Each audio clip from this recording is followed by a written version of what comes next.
ഒന്നും ഭയക്കേണ്ടതില്ല. ഓർമ്മയുടെ കിളിവാതിലുകൾ മെല്ലെ മെല്ലെ തുറക്കാൻ തുടങ്ങുന്നതാ. ഇതുപോലുള്ള കാഴ്ചകൾ ഇനിയും സംഭവിച്ചേക്കാം. ശബ്ദങ്ങളും കേട്ടേക്കാം. അതെല്ലാം മനസ്സിൽ പൂട്ടിയിട്ട ഓരോ അറകളിൽ നിന്നുള്ള ശബ്ദങ്ങളാണെന്ന് വിചാരിച്ചാൽ മാത്രം മതി. ഞാനേ ഒരു പോലീസുകാരനാ. ഒരുപാട് കൊല്ലമായി ഈ കക്കിക്കകത്ത് കയറിയിട്ട്.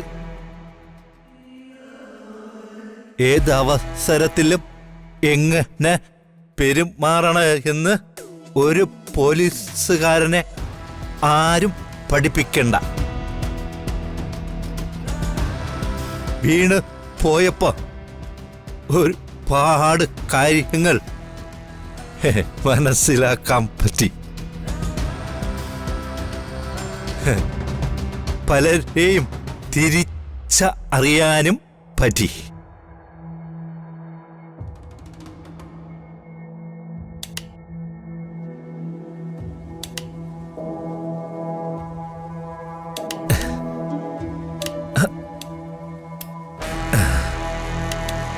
രാജുവേട്ട പതുക്കെ.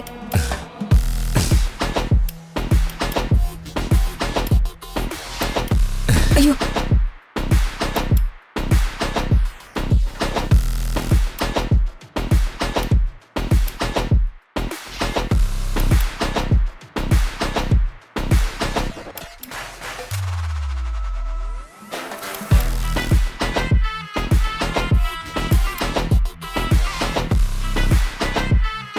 പറഞ്ഞിട്ട് പോയത് എന്നെ ഉദ്ദേശിച്ച് പറഞ്ഞതാണോ എന്നൊരു സംശയം. എന്തായാലും ഇനി സൂക്ഷിക്കണം.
എന്നോടൊപ്പമുള്ള തൻ്റെ ജീവിത ഗ്യാരണ്ടി ലൈഫ് ടൈമാണ്.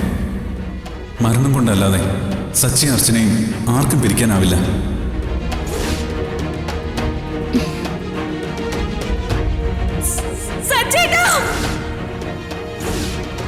അർച്ചന,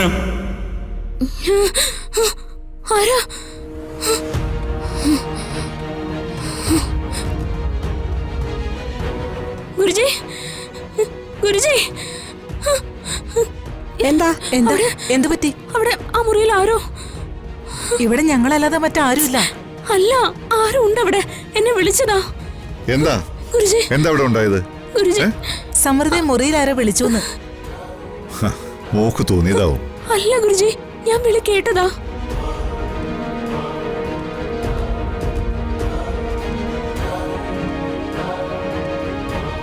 ഓം നമഃ ശിവായ.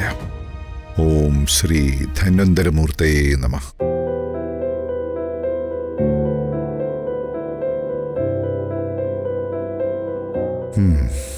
ദേവിയുടെ അനുഗ്രഹമുണ്ട്. നീ കേട്ടതും അറിഞ്ഞതും നിന്നെ തന്നെയാ. മണ്ടൂക പറഞ്ഞ ശംഖുപുഷ്പവും അശ്വഗന്ധവും സമം ചേർത്ത് വേഗം കൊണ്ടുവരും. ഒന്നും ഭയക്കേണ്ടതില്ല. ഓർമ്മയുടെ കിളിവാതിലുകൾ മെല്ലെ മെല്ലെ തുറക്കാൻ തുടങ്ങുന്നതാ. ഇതുപോലുള്ള കാഴ്ചകൾ ഇനിയും സംഭവിച്ചേക്കാം. ശബ്ദങ്ങളും കേട്ടേക്കാം. അതെല്ലാം മനസ്സിൽ പൂട്ടിയിട്ട ഓരോ അറകളിൽ നിന്നുള്ള ശബ്ദങ്ങളാണെന്ന് വിചാരിച്ചാൽ മാത്രം മതി. ഗുരുജി,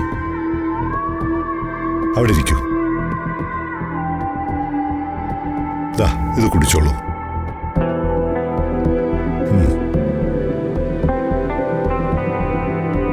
ഇനിയും കേൾക്കുന്ന ശബ്ദങ്ങൾക്കും കാഴ്ചകൾക്കും വ്യക്തത നൽകാൻ ഇത് സഹായിക്കും.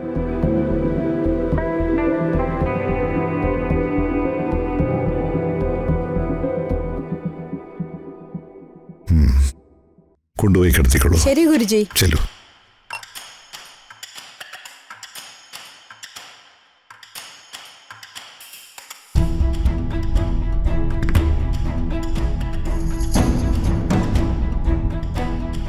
ഇന്നത്തെ രാത്രി നിർണായകമാണ്.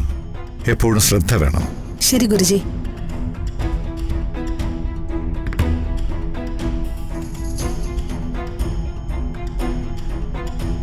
അവന്തിക മോളെ പോയി, എല്ലാം പോയി, എന്റെ കുടുംബവും പോയി. എന്താ എന്തുപറ്റി? എന്തിനെങ്ങനെ പരിഭ്രമിക്കുന്നേ? ഇനി ഞാൻ ജീവിച്ചിരുന്നിട്ട് കാര്യമില്ല മോളെ. അവൾക്ക് ഓർമ്മകളൊക്കെ തിരിച്ചു കിട്ടി തുടങ്ങി.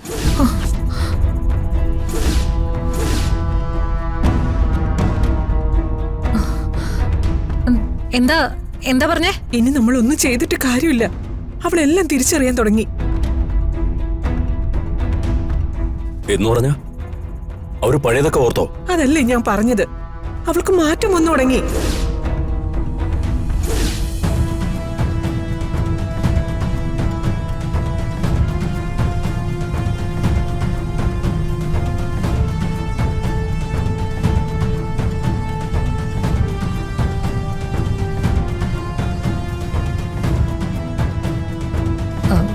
എന്ത് പേരാ വിളിച്ചെന്ന് അവര് പറഞ്ഞോ?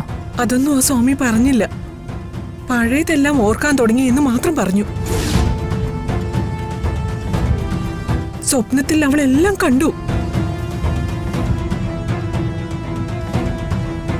ഇതുപോലെ ഓരോ കാര്യങ്ങളായിട്ട് ഉടനെ തന്നെ ഓർമ്മ വരുന്നോ സ്വാമി പറഞ്ഞത്. വേറെന്തൊക്കെ പറഞ്ഞു?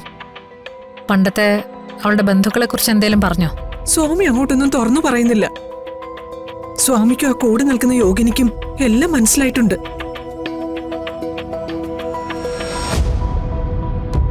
മോളെ ഇനി കാത്തിരുന്നിട്ട് കാര്യമില്ല. എന്തെങ്കിലും ചെയ്തേ പറ്റൂ. മൂർത്തി, ഉടനെ തന്നെ വരാൻ പറയണം നിന്റെ കബീർ ഖാനോട്. ആ ശരി മാഡം. കബീർ ഖാനോ? ആരാ അത്? കബീർ ഖാൻ നല്ല മിടുക്കനാ. നമുക്ക് വേണ്ടുന്ന കാര്യങ്ങൾ ഇവിടെ വന്ന് ചെയ്തു തരും. വരുന്നതും പോകുന്നതും ആരും അറിയില്ല. കൂട്ടത്തിൽ ഒരാളെ പോലെ ഇങ്ങനെ നിൽക്കും. സമയമാകുമ്പോ കാര്യം തീർത്ത് പണവും വാങ്ങി സ്ഥലം വിടും. അതാണ് കബീർ ഖാന്റെ ഒരു രീതി. ആര് വന്നാലും വേണ്ടില്ല, എന്ത് ചെയ്താലും വേണ്ടില്ല, അവൾക്ക് ഓർമ്മ കിട്ടരുത്. കബീർ ഖാനോട് കഴിയുമെങ്കിൽ ഇന്ന് തന്നെ കയറാൻ പറയണം. ശരി മാഡം.